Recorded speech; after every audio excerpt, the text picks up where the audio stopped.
High কমিশনে ঢুকে জাতির পিতার ছবি নিয়ে অপমান করেছে। এত সাহস কোথা থেকে পায় আমি জিজ্ঞাসা করি।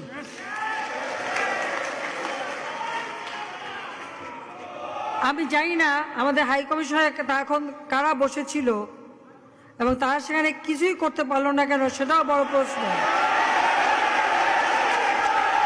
আর আমি আমার প্রবাসী যারা বাঙালি, না আমার প্রবাসী বাঙালিদেরও আমি বলবো যে যারা এই ঘটনাগুলি ঘটিয়েছে তারা চলাফেরা করে না, তাদের দেখেন না।